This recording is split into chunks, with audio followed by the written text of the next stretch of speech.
নিয়ে বিস্তারিত জানাতে আমাদের সাথে যোগ দিচ্ছেন শাহনওয়াজ রিটন। রিমান্ড শুনানির বিষয়ে কিছু জানতে পেরেছেন কিনা, আর আদালত প্রাঙ্গণে সার্বিক নিরাপত্তা ব্যবস্থা কেমন দেখছেন?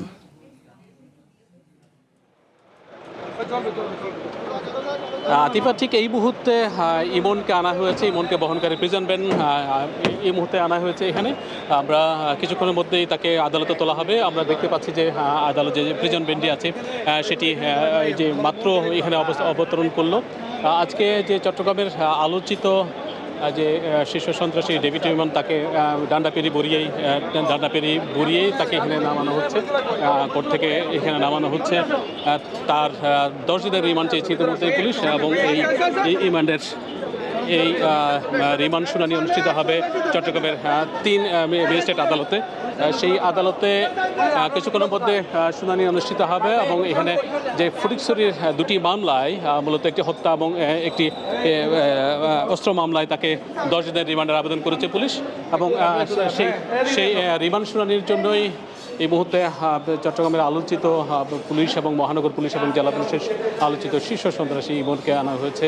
তার দেখতে পাচ্ছেন তাকে ডান্ডা বেরিয়ে পড়ানো হয়েছে, এবং পুলিশ ব্যাপক নিরাপত্তা ব্যবস্থার মধ্য দিয়েই যে তাকে আদালতে তুলছেন। আদালতে এই ভবনের লিফটে এই মুহূর্তে তাকে তোলা হচ্ছে চতুর্থ তলায় তাকে এখানে নেওয়া হবে, এবং সেখানে যে বহুল আলোচিত ফটিকছড়ির 2টি মামলায়, হত্যা এবং অস্ত্র মামলায় তাকে 10 দিনের রিমান্ড শুনানিতে অংশ নেবেন আইনজীবীরা।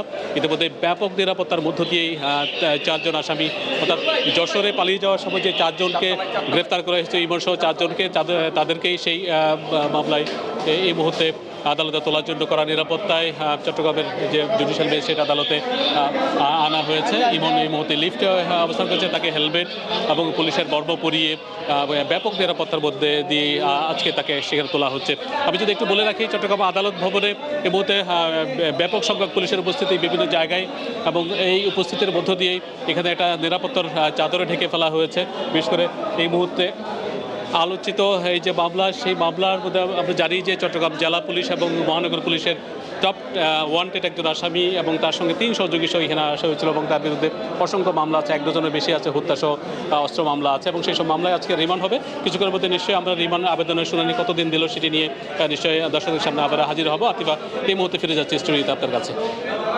রিটন, আপনাকে অসংখ্য ধন্যবাদ আমাদের সাথে যোগ দেওয়ার জন্য। চট্টগ্রাম থেকে সবশেষ তথ্য জানাচ্ছিলেন শাহনওয়াজ রিটন।